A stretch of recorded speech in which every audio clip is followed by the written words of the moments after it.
সুপ্রিয় শিক্ষার্থীবৃন্দ, যারা একাদশ শ্রেণী এবং যারা এবার এসএসসি পরীক্ষার্থী তাদের উদ্দেশ্যে বলছি, আমার আগে যে দুইটা ক্লাস নিয়েছিলাম আপনাদের, সেটা ছিল রাজশাহী বোর্ড 2019-এর সৃজনশীল 1 নং প্রশ্ন এবং 2 নং প্রশ্ন, অর্থাৎ আর্থিক বিবরণী চ্যাপ্টারের দুইটা ম্যাথ করিয়েছিলাম আপনাদের।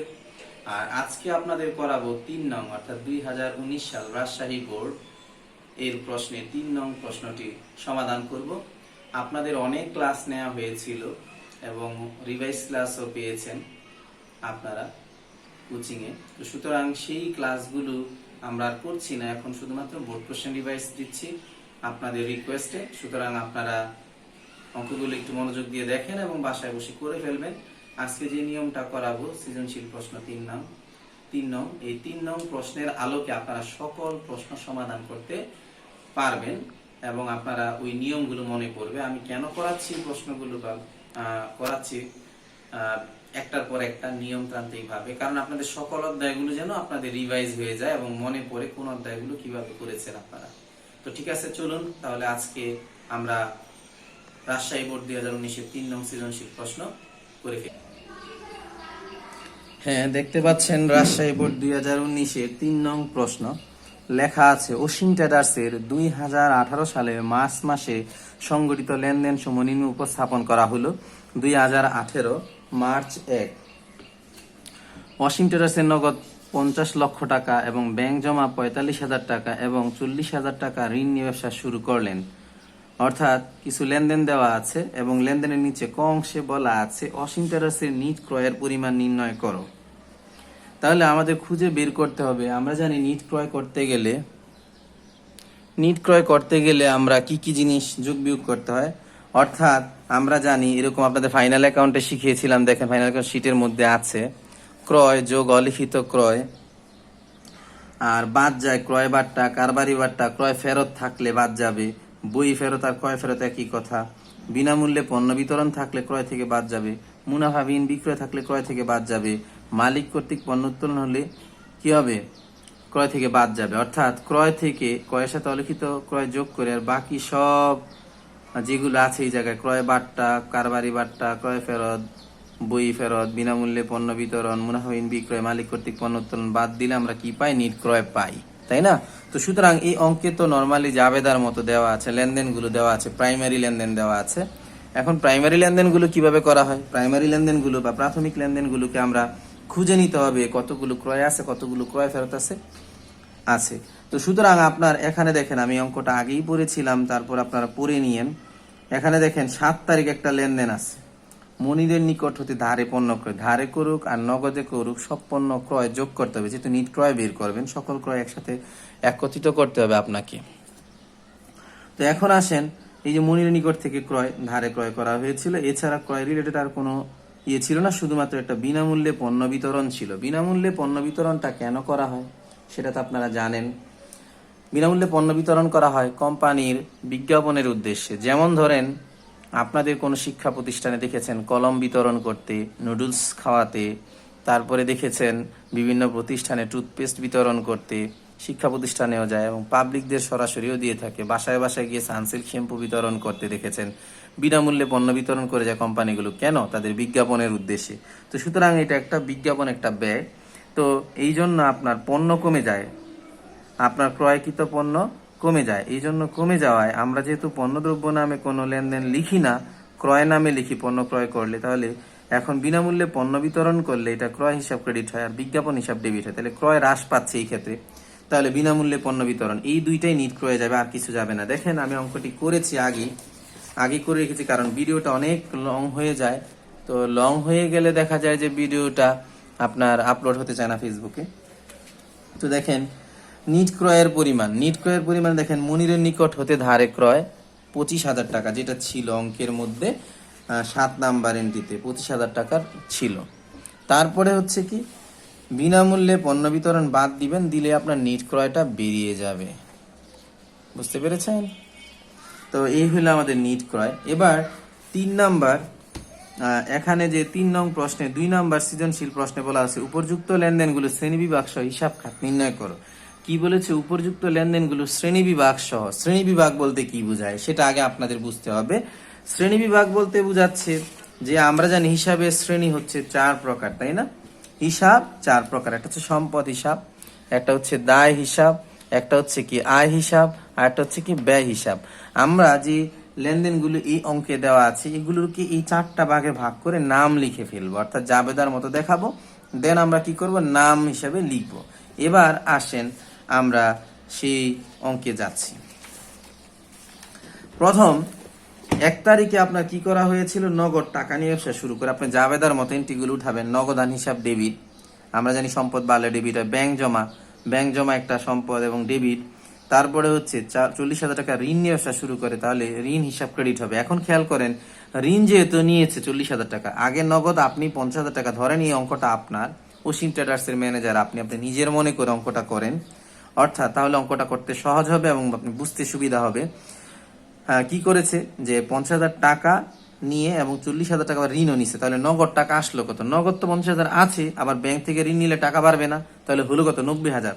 তাহলে নগদান হিসাব হবে 90,000 টাকা, ব্যাংক জমা 45,000 টাকা যদি আমরা জাবেদা করি, আর ঋণ হিসাব 40,000 টাকা, আর বাকি টাকা ঋণটা আবার মাইনাস করে দিলে টোটাল 95,000 টাকা থেকে 55,000 টাকা হবে আপনার মূলধন হিসাব। তাহলে এখন খেয়াল করেন, আমরা এখানে টাকার সংখ্যা হিসাব করব না, কারণ আমাদের এখানে হিসাবের শ্রেণীবিভাগ দেখাতে বলেছে। সুতরাং জাবেদা করবো নগদান হিসাব ডেবিট, ব্যাংক হিসাব ডেবিট, ঋণ হিসাব ক্রেডিট, মূলধন হিসাব ক্রেডিট। এখন নগদ একটা চলতি সম্পদ, আমরা সম্পদ হিসাব নামেই লিখবো। এখানে চলতি স্থায়ী সম্পদ এগুলো আলাদা করে লেখার প্রয়োজন নেই, শুধুমাত্র কোনটা সম্পদ হিসাব, কোনটা আয় হিসাব, কোনটা ব্যয় হিসাব, কোনটা দায় হিসাব আমরা দেখাবো। নগদান এখানে সম্পদ হিসাব, ব্যাংক হিসাব সম্পদ হিসাব, ঋণ একটা দায়। আপনি প্রতিষ্ঠান থেকে কোনো প্রতিষ্ঠান থেকে ঋণ নিলেন, অন্য প্রতিষ্ঠানিক ঋণ আপনি ঋণ নিলে আপনি দায়বদ্ধতা সৃষ্টি হয় এবং এটা দায় হিসাব। মূলধন একটা মালিকানা সত্ত্ব হিসাব এবং এটা দীর্ঘমেয়াদী আন্তঃদায় নামেও পরিচিত, সে নামেও আপনি চিনতে পারেন। এবার আসেন 5 নাম্বার তারিখে যে লেনদেনটা বলা আছে, 5 তারিখের লেনদেনে কি বলা আছে একটু দেখেন।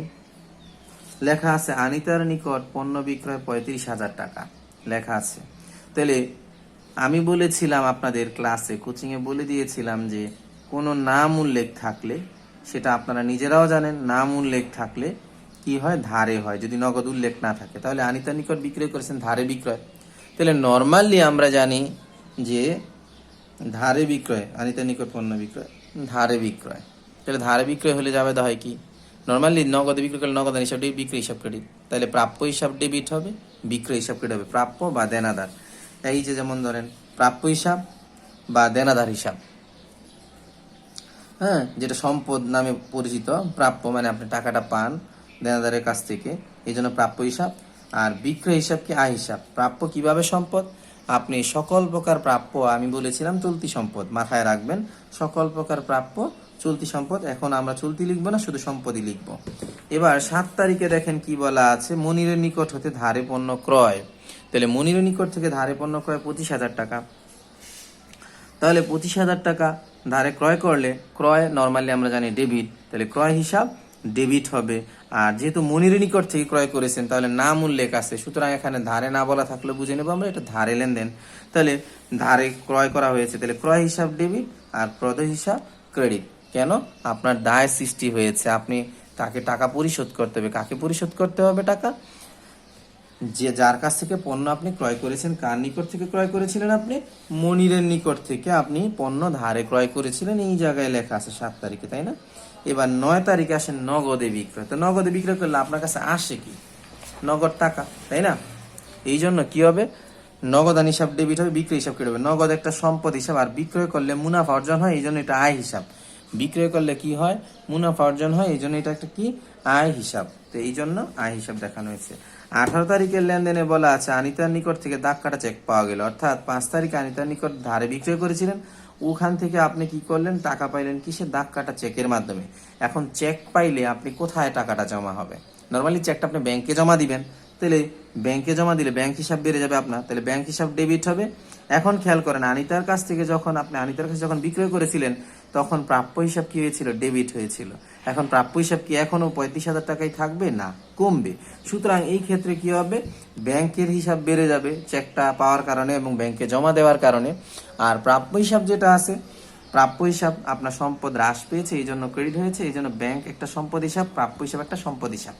এখানে ডেবিট ক্রেডিট লেখার প্রয়োজন নেই, আপনাদের জাবেদার সুবিধার্থে বোঝার সুবিধার্থে আমি উচ্চারণগুলো করছি ডেবিট ক্রেডিট। এবার আসেন 19 তারিখের যে লেনদেনটা, বিনামূল্যে পণ্য বিতরণ আছে কত, 4,000 টাকা। তাহলে বিনামূল্যে যদি পণ্য বিতরণ 4,000 টাকা থাকে, বিনামূল্যে পণ্য বিতরণ করলে আমরা নর্মালি জানি বিজ্ঞাপন হিসাব ডেবিট, কারণ বিজ্ঞাপনের উদ্দেশ্যে পণ্য বিতরণ করা হয়। আর কি করা হবে, ক্রয় হিসাব ক্রেডিট। তাহলে দেখেন বিজ্ঞাপন হিসাব ডেবিট, ক্রয় হিসাব ক্রেডিট। বিজ্ঞাপন একটা ব্যয় আমরা জানি, হ্যাঁ, এবং এটা পরিচালন ব্যয়। তাহলে ব্যয় হিসাব আর ক্রয় হিসাব ব্যয় হিসাব কে হ্রাস করে, এই জন্য ক্রয় হিসাব ক্রেডিট হয়েছে। খেয়াল করেন এখানে নর্মালি আমরা ছোটবেলা 9-10 শিখেছি ক্রয় সর্বদা কি হয়, ডেবিট হয়। ইন্টারমিডিয়েটেও কি শিখেছি, অনেকেই শিখছেন যে ক্রয় হিসাব ডেবিট হয়। কিন্তু যে সকল ক্ষেত্রে ক্রয় ক্রেডিট হয় সেগুলো আমি একটু পরে আলোচনা করতেছি, 31 নাম্বার এন্ট্রিটার পরে। হ্যাঁ, আচ্ছা 31 নাম্বার এন্ট্রিতে, আচ্ছা ক্রয় এটা ব্যয়কে হ্রাস করেছে এই জন্য ব্যয়টা ক্রেডিট হয়েছে। আমরা নর্মালি জানি ব্যয় হলে, ব্যয় বাড়লে কি হয়, ডেবিট হয়। এখন ব্যয় হ্রাস পেয়েছে, তাহলে কি হয়েছে, ব্যয় কি হয়েছে, হ্রাস পেয়েছে, তো সুতরাং এটা কি, ক্রয় হিসাবটা ক্রেডিট হবে। এবার আসেন 31 তারিখ কি বলা আছে, 31 তারিখে বলা আছে ব্যাংক কর্তৃক মঞ্জুরকৃত সুদ। কি বলা আছে, ব্যাংক কর্তৃক মঞ্জুরকৃত সুদ। দেখেন তো আছে কিনা, ব্যাংক কর্তৃক মঞ্জুরকৃত সুদ 1,000 টাকা। তাহলে 1,000 টাকা যদি মঞ্জুরকৃত সুদ হয়, আপনার ব্যাংকে টাকা জমা আছে যেটা ব্যাংক হিসাব, ওখানে আপনাকে সুদ দেয়া হয়েছে, তাহলে ব্যাংকের হিসাবটা বেড়ে যাবে আপনার। ধরেন আপনার 1 লক্ষ টাকা ছিল, 1,000 টাকা আপনাকে সুদ দিলে, তাহলে আপনার কত হয়ে যাবে, 1,01,000 টাকা হয়ে যাবে। আপনার ব্যাংক হিসাব বেড়ে 1,000 বেড়ে যাবে, তাহলে ব্যাংক হিসাব ডেবিট হবে। সুদটা আপনার হিসাবের প্রেক্ষিতে দিচ্ছে, অর্থাৎ আপনি পাচ্ছেন এই সুদটা আয়, তাহলে আয় বাড়লে ক্রেডিট হয় আমরা জানি। তাহলে কি হবে এখানে, যে আপনার ব্যাংক হিসাব ডেবিট, আর এই জায়গায় সূত্র হবে ব্যাংক সুদ হিসাব, কি হবে, ব্যাংক সুদ হিসাব ক্রেডিট, বুঝতেছেন। এবং এটা হবে কি, আয় হিসাব, কি নামে হবে, আয় হিসাব। অঙ্কটা করার সময় একটু ঘুম পেয়ে গিয়েছিল, এই জন্য উল্টাপাল্টা লিখে ফেলেছি, কিছু মনে করবেন না। তাহলে ব্যাংক হিসাব ডেবিট আর ব্যাংক সুদ হিসাব ক্রেডিট, কারণ কি এটা আয় হয়েছে এই জন্য এটা ক্রেডিট।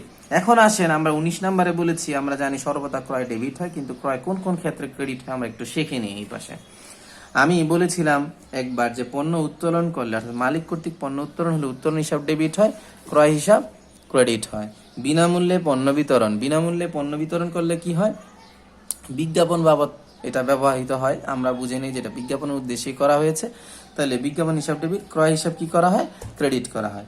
আগুনে বিনষ্ট পণ্য, আগুনে বিনষ্ট হয়ে গেলে পণ্য বিবিধ ক্ষতি হিসাব ডেবিট করি, আর ক্রয়কৃত পণ্য যেহেতু নষ্ট হয়ে যায় অর্থাৎ ক্রয় হ্রাস পায় এই জন্য ক্রয়কে ক্রেডিট করি। মুনাফাবিহীন বিক্রয়, আমরা জানি যে মুনাফাবিহীন বিক্রয় হলে বিক্রয় ডেবিট হয়ে যায়, আমরা জানি বিক্রয় সর্বদা ক্রেডিট হয়, এই জায়গায় বিক্রয় ডেবিট হয়, ক্রয় ক্রেডিট হয়, কি হয়, ক্রয় ক্রেডিট হয়। পণ্য চুরি, পণ্য চুরি হলে বিবিধ ক্ষতি হিসাব ডেবিট, আর কি হবে আপনার ক্রয় হিসাব ক্রেডিট হবে। সমাপনী মজুদ পণ্য, সমন্বয় জাবেদায়ের ক্ষেত্রে তখন সমাপনী মজুদ পণ্য ডেবিট হয়, ক্রয় হিসাব ক্রেডিট হয়। কারণ বছর শেষে যখন আপনি হিসাব দাখিলা দেখাবেন তখন সারা বছরে যে ক্রয় হিসাবটা থাকে সেটাকে কি করা হয়, আপনার ক্রেডিট করা হয়, অর্থাৎ ক্রয়কৃত পণ্যটা সমাপনী মজুদ পণ্য রূপে দেখাতে হয়। এবার আসেন আমরা পরবর্তী ইয়েতে যাচ্ছি, সৃজনশীল প্রশ্নে কি বলেছে, গ নাম্বারে বলেছে যে বিবরণী ছকে হিসাব সমীকরণ উপরে লেনদেনের প্রভাব দেখাও। বিবরণী ছকে আমরা জানি টেবুলার ছকের মাধ্যমে আমরা করেছি, সেটার আরেক নাম হচ্ছে বিবরণী ছক। তাহলে এই অঙ্কটা আমি করে রেখেছি। প্রথমে কি বলা আছে একটু মনোযোগ দিবেন এবং শর্টকাটে বুঝিয়ে ফেলবো, ভিডিওটা বড় হয়ে যাচ্ছে, পরে আপলোড হবে না। আচ্ছা এবার আসেন, দেখেন বিবরণী ছকে হিসাব সমীকরণের উপর লেনদেনের প্রভাব। তারিখ দেওয়া আছে নগদ কত, আপনার আমরা এই যে একটা ছক আঁকলাম, ছকের মধ্যে কতগুলো সম্পদ আছে, কতগুলো দায় বা মালিকানা সত্ত্ব আছে, ওগুলো খুঁজে বের করা, দায়গুলো খুঁজে বের করা এবং সম্পদগুলো খুঁজে বের করা। এই জন্য অঙ্কটা আগে থেকেই পড়বেন, আপনাদের সিস্টেম শিখিয়ে দিয়েছিলাম কিভাবে করবেন। যেমন এই জায়গায় নগদ ব্যবসায় খুঁজে খুঁজে বের করে নিতে বলেছিলাম। অথবা আপনারা চাইলে কি করতে পারেন, আপনি নগদ যেই সম্পদটা নাম উঠবে আমরা ওইভাবে লিখে যাব, তখন আপনার এই অঙ্কটা তখন ল্যান্ডস্কেপে, খাতাটা তখন ল্যান্ডস্কেপে ধরে নিতে হবে। তখন আপনার আস্তে আস্তে যে সম্পদ বাড়বে একটা করে কলাম কাটবো। অর্থাৎ ধরেন এই জায়গায় নগদটা নিয়ে শুরু করলাম, আর এদিকে মূলধন নিয়ে শুরু করলাম। নগদ বাড়লো নগদ বসাইলাম, মূলধন বসাইলাম।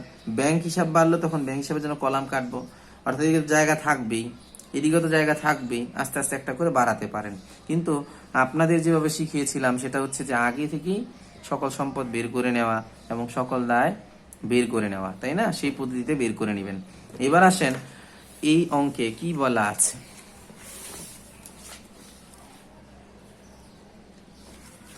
দেখেন বলা আছে যে অসীম টাটাস নগদ 50,000 টাকা, ব্যাংক জমা 45,000 টাকা এবং 40,000 টাকা ঋণ নিয়ে ব্যবসা শুরু করেন। নগদ নিচে কত 50,000, কিন্তু আমি অঙ্কে বসাইছি কত, দেখেন নগদ কলামে বাড়বে কত। এই অঙ্কে আমি চিন্তা করতে বলেছিলাম কি আসবে কি যাবে, কি বাড়বে কি কমবে, এই 4টা জিনিস চিন্তা করলে অঙ্ক শেষ, মানে অঙ্ক পেরে যাবেন আপনি। তাহলে নগদ টাকা 90,000 লিখলাম কেন, কারণ 50,000 টাকা ছিল নগদ, 40,000 টাকা ছিল ব্যাংক ঋণ। তাহলে এই দুইটা একসাথে যোগ করে টোটাল নগদ কত 90,000 টাকা। ব্যাংক আপনার ব্যাংক জমা আছে কত 45,000, ব্যাংক জমা 45,000, তাহলে দুইটা সম্পদ বাড়লো। আমরা জানি সম্পদ সমান সমান কি হয়, দায় প্লাস মালিকানা সত্ত্ব হয়, এটা মিলাতে হবে।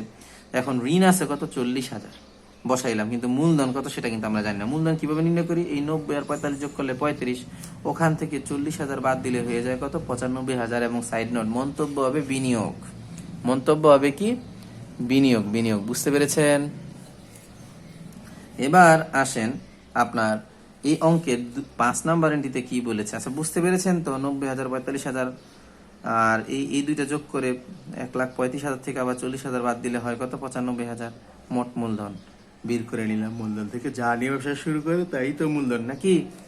এবার আসেন 5 নাম্বার এন্ট্রি। 5 নাম্বারে বলছে আনিতার নিকট হতে পণ্য বিক্রয়, আনিতার নিকট পণ্য বিক্রয় করলেন তো 35,000 টাকা। তা আনিতার নিকট বিক্রয় করলেন কত 35,000 টাকা।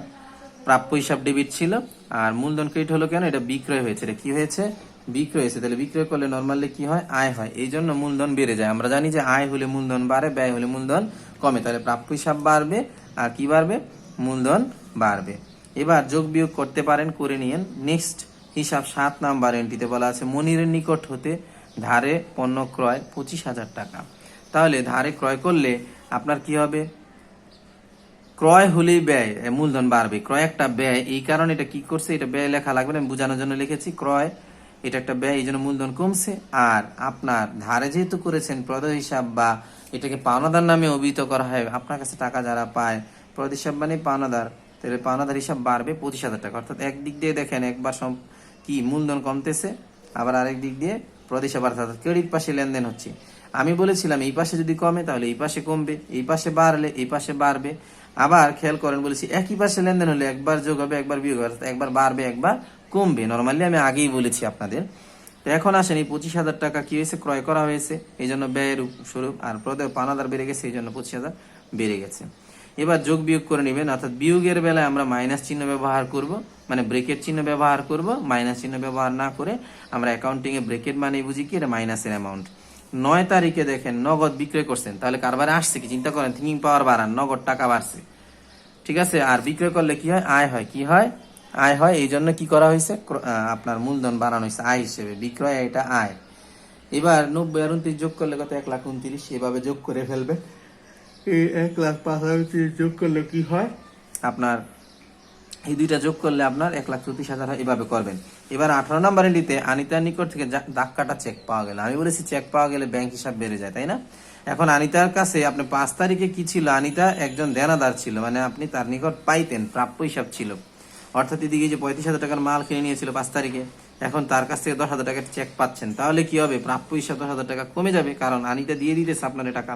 তাহলে দেনাদারের কাছ থেকে 10,000 টাকা পাওয়া গেল, কোথায়, ব্যাংকে টাকা জমা হবে, কারণ চেকের মাধ্যমে দিয়েছে তো, টাকাটা কোথায় যাবে, ব্যাংকে যাবে। ক্লিয়ার? এবার তো সুতরাং পরের এন্ট্রিতে আসেন, কি বলা আছে, যোগ বিয়োগের পরে 19 নাম্বার এন্ট্রি, বিনামূল্যে পণ্য বিতরণ, এটা কি একটা ব্যয়, আবার ক্রয়কে হ্রাস করে, একই পাশে দুইবার লেনদেন হবে। দেখেন ব্যয় হওয়ার কারণে কি হয়েছে, একবার বিয়োগ হয়েছে 4,000, কিন্তু এই 4,000 যোগ হইলো কেন, কারণ ক্রয় করলে আমরা জানি ব্যয় বৃদ্ধি পায়, এই জন্য আমরা কি করি, ব্যয় বেশি দেখাই। হ্যাঁ, এই ক্রয় হিসাবটা কি করি আমরা, ব্যয় হিসাবে দেখাই, কিন্তু এই জায়গায় তো ক্রয়টা হ্রাস পাচ্ছে, কারণ ক্রয়কৃত পণ্য আপনার ফেরত, বিনামূল্যে পণ্য, এটা বিনামূল্যে পণ্য বিতরণ করলে আপনার ক্রয় ক্রেডিট হয়, এই জন্য কি হয়েছে, আপনার বিনামূল্যে পণ্য বিতরণের জন্য যেটা বিজ্ঞাপনের জন্য 4,000 টাকা, এটা ব্যয়, আবার এটা ক্রয় হ্রাস পাইছে, এই জন্য কি হয়েছে, যোগ হয়েছে, আর বিজ্ঞাপনের জন্য ব্যয় হয়েছে, এটা 4,000 টাকা মাইনাস করা হয়েছে। ক্লিয়ার? এবার অর্থাৎ বিনামূল্যে পণ্য বিতরণ করলে শুধুমাত্র মূলধনেই প্রভাব পড়বে। ক্লিয়ার? না বুঝলে আপনারা কমেন্ট করবেন অথবা আপনারা ফোন দিয়েন, মেসেঞ্জারে নক দিয়েন। 31 তারিখে কি বলতেছে, ব্যাংক কর্তৃক মঞ্জুরকৃত সুদ 1000 টাকা। এখন ব্যাংক কর্তৃক মঞ্জুরকৃত সুদ হলে ব্যাংক হিসাব বাড়িয়ে দেয়, অর্থাৎ আপনাকে সুদ দিয়েছে, তাহলে ব্যাংক হিসাবে কি করলেন, আপনি বাড়িয়ে দিলেন 1000, আর মূলধন হিসেবে বাড়াই দিলেন 1000, অর্থাৎ এটা সুদ আয় নামে অভিহিত করা হয় এবং এটা সুদ আয় নামেও লিখতে পারেন। এবার সবগুলো যোগফল বের করে নিলে হয়ে যায় কি আপনার বিবরণী ছক। এটাই হচ্ছে অঙ্ক। That's it. তো সবাই ভালো থাকবেন, সুস্থ থাকবেন, পরবর্তী ভিডিওর জন্য অপেক্ষা করবেন। আপনারা একটু দেখে নেন অঙ্কটি।